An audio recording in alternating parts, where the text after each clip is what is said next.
I have a story for you.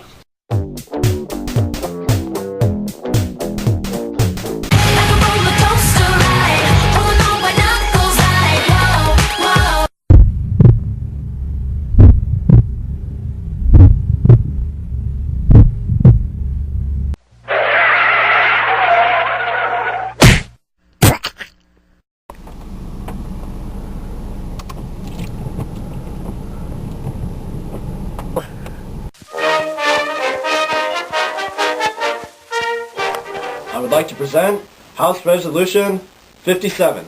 This is meat span coverage of the U.S. House. Congressman Matthews is introducing his anti-backwards burger walking bill. By the person in a backwards motion towards a person's rear is forbidden. Second, the first action may not be done while in the street, paved or otherwise. Third, the first two actions shall not be done while sandwiched with a bun, cooked meat patty, plus condiments, with or without pickles, but must have cheese, is being consumed by the person. Failure to comply by these rules and the law will result in either life imprisonment, death, or a life sentence working at McDonald's. This hearing will now come into order. Our first testimony will come from the victim's brother, Mr. Philip Richards. My brother was a good man.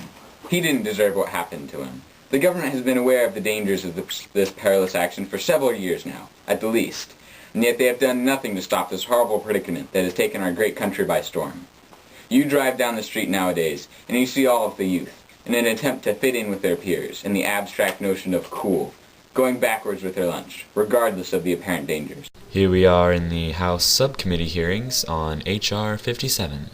It is my duty as a responsible citizen to help make all I can aware of the dangers of walking backwards and eating a cheeseburger at the same time. This hearing is the answer to thousands of concerned parents' and siblings' prayers. If we can pass this bill, we can stop the senseless deaths of so many young people and the agony it puts their family and friends through. I thank you for listening to me, and I plead to your feelings of decency and mercy. Vote yes and fulfill our dreams. Our next testimony will be from Mr. Ezekiel Nablorsky from the Cooperative State Research, Education, and Extension Service.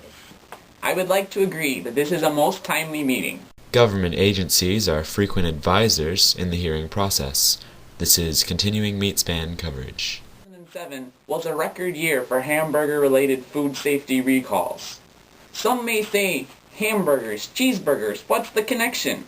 I say there is a connection. That single slice of American cheese cannot disguise the wolf as a sheep. No, it is a wolf, and it's coming to get us. There's a connection between burgers and E. coli, between burgers and 4 children dying in 1993. And now the violence has moved from the pathological to the physical. My agency strongly endorses the passage of this bill. We will no longer be cowed by these sandwiches. The subcommittee discusses and reports their findings.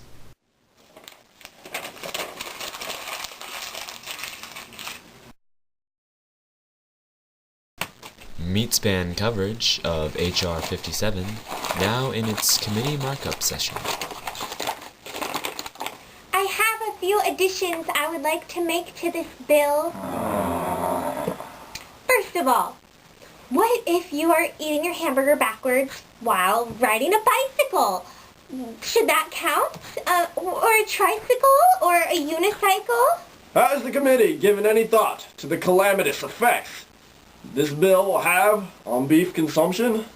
I move that we include some kind of subsidy for all the poor cowboys who will otherwise be forced out of their way of life. Also, for this bill, what about veggie burgers? Do those count as cheeseburgers, hamburgers? I mean, I think veggie burgers should be included. People are vegetarians in this world.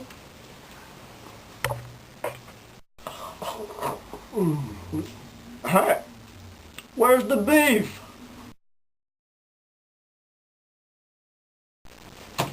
We are forgetting the real victims here, the cows. House debate on H.R. 57 is underway. This is Meat Span. I have here a list of 205 communists who support this bill. Aye. Nay. Aye. Let's look back. Our bill has come a long way.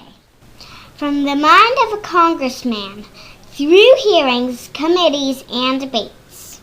After the House vote, the Senate does the same stuff. It's very stressful on a bill. It looks a lot different now. Our grown-up bill is ready to go to the president. Let's just hope he doesn't... Test your might. Veto!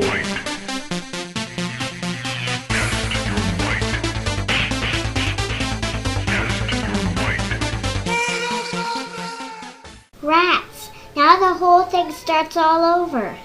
And for all those steak lovers out there, what if they put steak sauce on their burger? Continued debates on H.R. 57.